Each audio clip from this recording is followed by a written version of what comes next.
Yeah. An awesome God he Got 'em. reigns from heaven above with wisdom, power, and love. Our God is an awesome God. Let's go. Hey friends, welcome back to another edition of Chaotic Serenity. So today, I want to talk to you guys about Bibles and Dominoes, okay? I do so many of these Daily Dose videos and Chaotic Serenity videos that I can't always remember things that I've said in the past. So if I repeat something you've heard me say before, please excuse me. Some of you may have heard that there was a person in a village in Nigeria that reached out to me. They found my email address online somewhere when they were doing some research on the Bible and on Scripture. Essentially, they just happened to stumble across my email address on a church's website. They reached out to me and told me that they lacked Bible knowledge truth and that they wanted me to answer some questions for them. And they also asked if I could send them a study Bible because they didn't have access to a Bible. They couldn't afford one. So I'm like, wow, this is totally cool. Yeah, I'll send you one.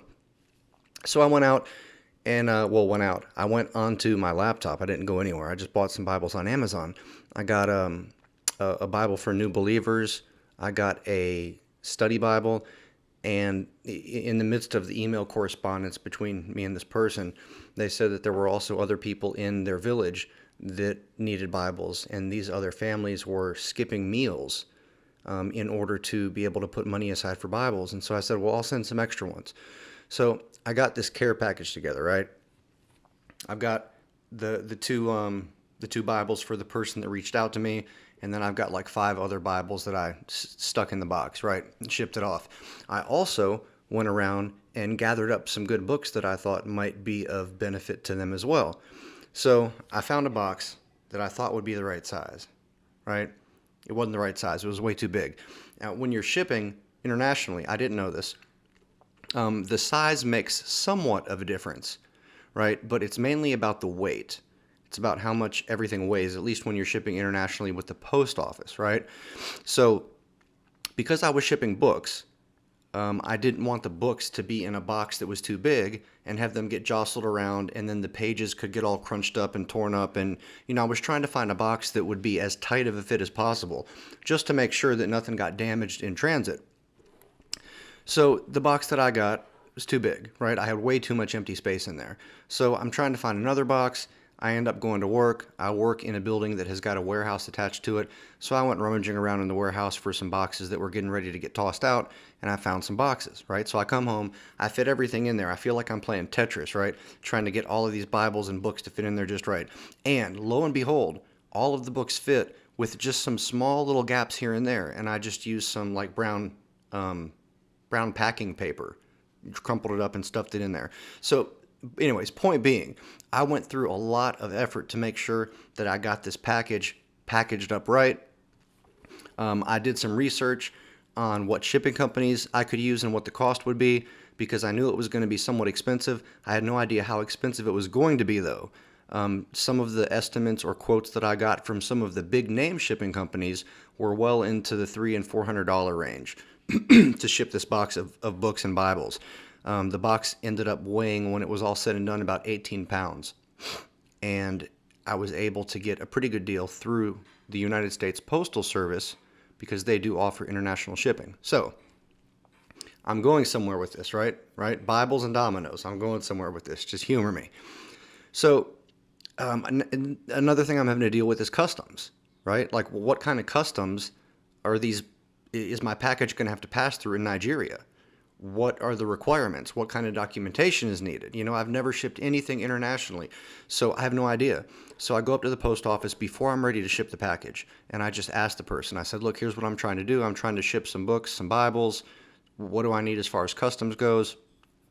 So I'm kind of apprehensive. I'm very afraid I'm going to make a mistake, and it's going to be a costly mistake, because between the shipping and the amount of money worth of books that was in this box, this was a very expensive package, right? Very expensive package. And I have no problem doing it. I do it joyfully. My point is, it would be a shame if I left out one customs form, if I forgot one thing, And then it gets over there to the border, and customs are like, nope, we aren't accepting it. And then the Bibles get tossed, or who knows what would happen to the package at that point, right? I did not want that. So anyways, I figure out what all's needed. I fill out the customs form. I get the shipping address printed clearly. I get it taped to the box. I've got my ducks in a row, right? My ducks are as in a row as I can make them. I've done my due diligence to the best of my knowledge. I take the package to the post office. I tell them I want to ship it, and I want to ship it with the most economical way possible. You know, I'm not concerned about it getting there in 2 days. If it takes a week to get there, you know, whatever, I'm fine with that. I'm just trying to do it in the most economical way possible. So the guy tells me what it's going to be, how much. I'm like, okay, cool, let's go ahead and do it. So then he tells me that shipping insurance and tracking are not available to this destination that I'm shipping to in Nigeria. And I'm like, well, you mean it doesn't come with it? Or like I have to pay extra? You know, can I pay extra? Because I really would like to have a tracking number so I can see where this thing is at. And it would be nice if I had some sort of insurance just in case something went wrong, right? So this guy goes and gets a supervisor, really nice guy. And the supervisor says it's just not available there. He said it could be because their electronic system is not up to date enough to be able to provide that kind of information, or it could be that it is possibly a less than savory part of town.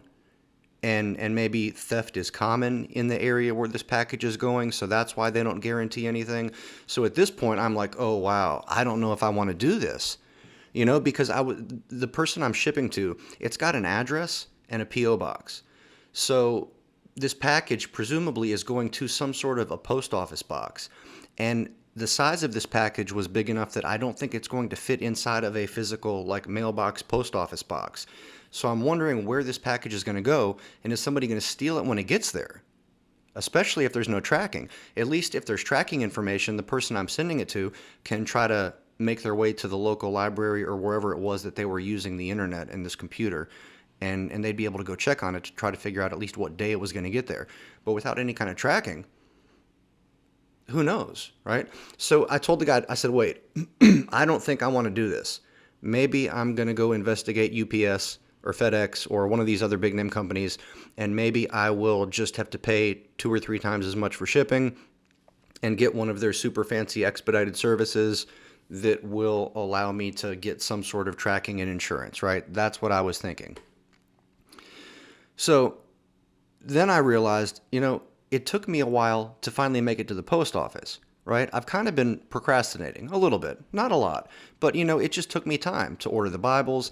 It took me time to figure out what books I wanted to give them also. It took time to find a box, and then I was procrastinating about going to the post office for a few days because I figured it might be a hassle and I didn't want to deal with the hassle. So I'm taking my time and I'm kind of procrastinating, right? That's how it has been. So I'm finally at the post office. It's about to be a done deal, and I'm about to say, nope, not going to do it. I'm going to start over and start researching using a different shipping company. But then I'm thinking, you know, if the post office doesn't have access or can't provide insurance or tracking, would, you know, FedEx or UPS or DHL or whoever be able to anyways? You know, maybe I cancel the order with UPS, or excuse me, with the post office, and I go to another company and they tell me the same thing. So at this point I'm thinking, wow. And this is where the dominoes come in, right? You ever play with dominoes? And I'm not talking about the game dominoes. Like, I know that you can use dominoes to play an actual game called dominoes. I don't know how to play that. What I'm talking about is when you're a kid and you take dominoes and you stack them up on end. And you make like kind of a pattern. It twists and turns, and it might go around the leg of a chair, and then it might go under your kitchen table, and then it might go, you know, and then you flick over the domino on the end, and then there's that chain reaction. They all fall down, right? And if you lined up all of your dominoes with precision and you spaced them very carefully and you did everything you were supposed to do, if you do all that, when you flick that first domino, it's going to start a chain reaction and it will make it all the way to the end, and wherever the end of your domino course is, it will get knocked over and you're good to go, right? But have you ever made a domino course like that where you go to knock it over and halfway through you thought you lined up the dominoes just right going around a corner, but you didn't. You were off by just a little bit, right? So there's a spot in this corner where the dominoes are turning, And then all of a sudden, one flips over, but it doesn't knock the next one over. So now that domino course that you worked so hard on, you made it so elaborate and intricate, right? And you put so much time and effort into it, and you were so hyped up about it. It didn't work. It got halfway there and then it stopped, right? That was kind of my fear about what was going to happen here with this situation. So I'm thinking to myself, all right, how much control do I really have over this situation, right? Up to that point, I had a reasonable amount of control, right? It was up to me to get the materials. It was me to package the materials. It was me to do the research on the customs forms and to do the research on the shipping and to pay the money, right? Like that was all on me. And I was pretty responsible for that, right? I mean, most of that came down to me. Either I did it or I didn't do it. But as soon as I hand that package off to my man at the United States Post Office, it's no longer in my hands. In a very real sense, it is out of my control, right? Now, granted, just like with the Dominoes, I've done my due diligence. I think I've done everything I need to do. I don't think I've made any mistakes. I don't think I've missed any information. And handing that package off to this guy, that was like me flicking the dominoes, right? The ball, so to speak, is in motion. Now, that package has got to get from Grayson, Georgia to Benin City in the state of Edo, Nigeria. That's a long ways away, homies. That is a long ways away. It's going to travel on plane probably. It might travel on boat. It might travel on a bicycle. I don't know how it's going to get there. And there is a very, very large possibility of things that could potentially gone wrong. Theft being one of them, right? So what did I do in this position? I did all I could do. I said, I'm not God. I don't have control over this situation. I've done everything I can, and you know what? I'm gonna ask God to deliver these Bibles. Ultimately, it's not the post office that's delivering them. It's God that's delivering them. He is either going to make it happen, or for his own good purposes, he's not going to allow it to happen, right? It is up to God at this point. I've done all I can do. So I had to take a deep breath and say, God, I'm leaving this in your hands. I trust you. And then I told the post office gentleman, hey, look, I changed my mind. Let's do it. I'm already here. I have no control over this. You know, if God wants it to happen, it's going to happen. I'm trying to do something to honor God. I'm trying to do something to help out his children. What I'm doing is for the glory of God, right? So I'd like to believe that he's going to make that happen, right? Not because he is a magic genie and every time we rub on the bottle, we get what we want, right? But I believe that I'm trying to fulfill his will and carry the gospel to all ends of the earth.